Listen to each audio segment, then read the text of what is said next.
My name is Anthony Simcoe, and I play General Ka D. Dargo, would you wait? No, I'm giving the orders now. Dargo, just listen. He's not good at listening, is he? Dargo is a wonderful character to play because he's gruff. He's like an adolescent warrior. He wants to be the strongest, best tactician fighter in the whole galaxy, but actually his inexperience shows through quite a lot of the time. So it makes him quite three-dimensional. He's not just the blasting warrior. He's not just the incompetent person. He's a person who's 18, 19 if he was an Earthling. How old are you? 30 cycles. Oh, you are but a boy. I am not. I am a Luxon warrior. I have seen 2 battle campaigns. Only 2. Dargo is 30 cycles, which we think at the moment is around about 30 years. But in Luxon terms, he's still very much an adolescent, although maybe he isn't, because in further episodes later on, a big dark secret from his past is revealed, which I won't give away at the moment. It certainly seems to be, at first glimpse, the person most likely to be captain of the ship, most likely to be the person to lead this troop. The problem is, he's actually a teenager. He's very young and very inexperienced. So although he's got certainly the physical prowess and the emotion, the courage and the emotional desire to be the leader, he's not. So we've got something working for us and something working against us. He made a very big mistake and ended up arrested by the peacekeepers.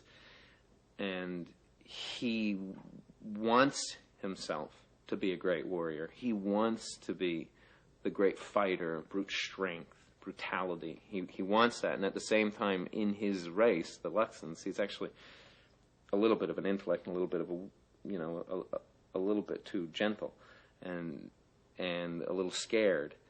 And so that's his character that's really kind of wonderful. He's got this very strong image, and it's very scary, but when you poke it, there's not much there. You know, he's actually quite scared and can't quite live up to his image, and his pride, it often gets in the way of him doing anything.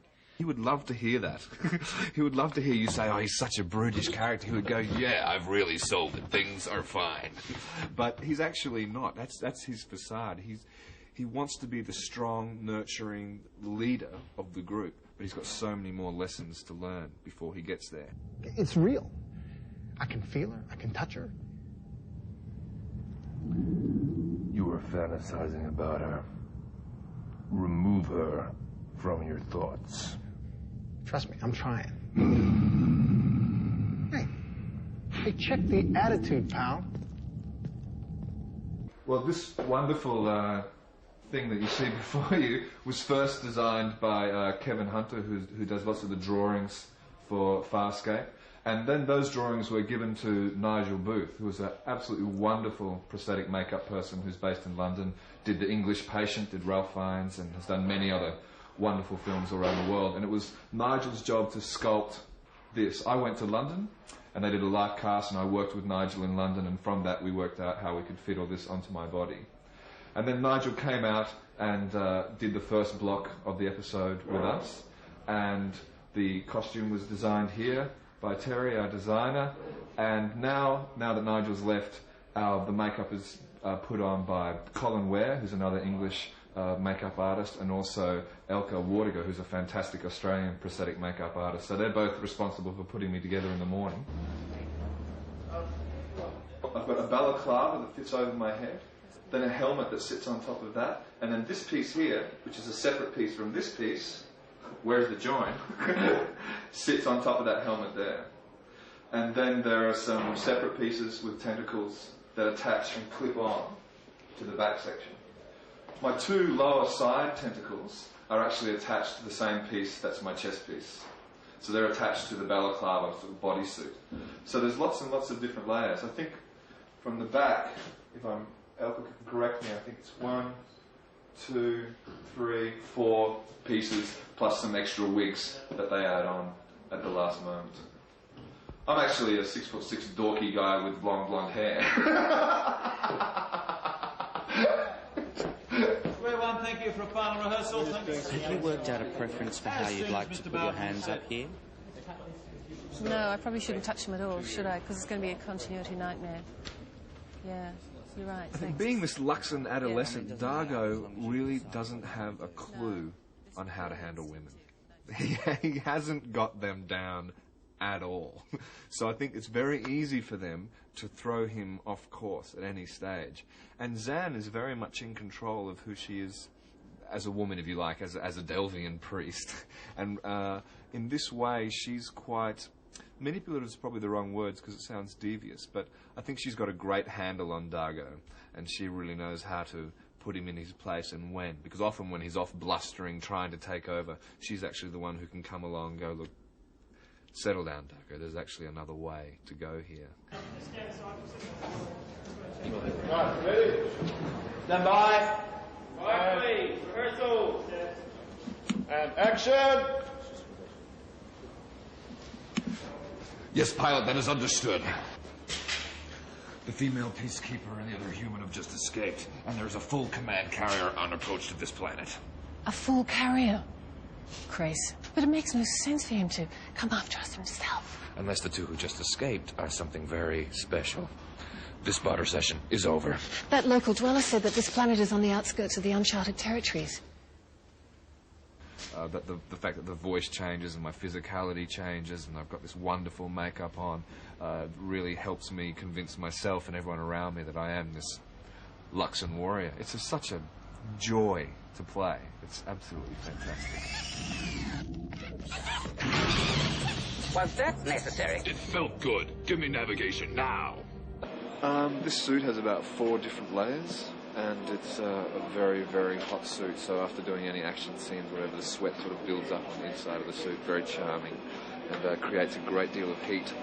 So that's why I've got to have this air conditioner with me wherever I go. So it's a portable one that we take out on location and all around the place. It's fun and games in Team Dargo land.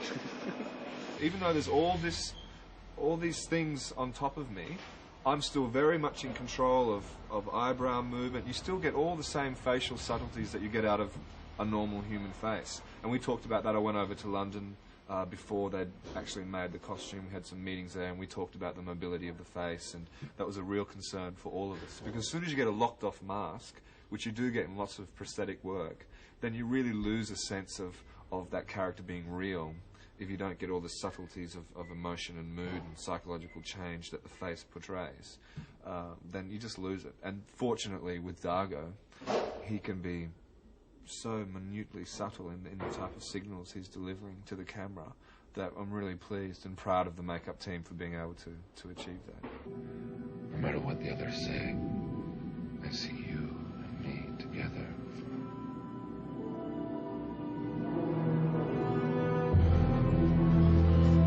Dargo, tell me. Let me help you. Who is Lolan?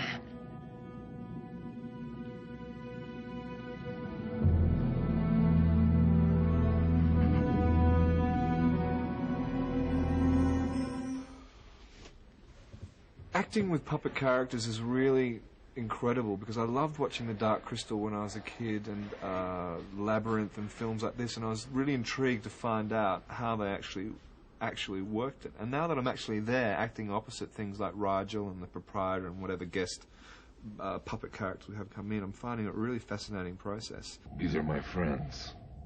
Friends? You? You've only just met them.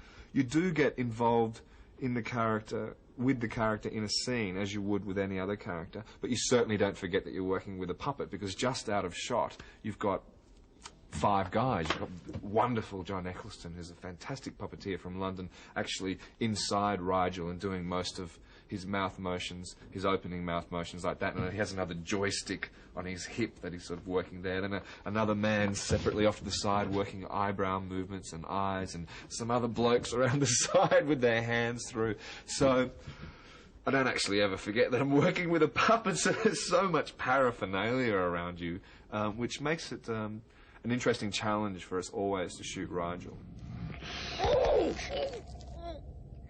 My friends are Ilonic.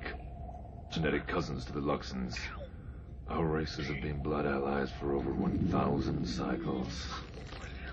We shall extend them every courtesy. Is that clear? And can't pull out the sword. Unless you have standby props come and grab it and give it to me. He's a warrior who can't take out his sword!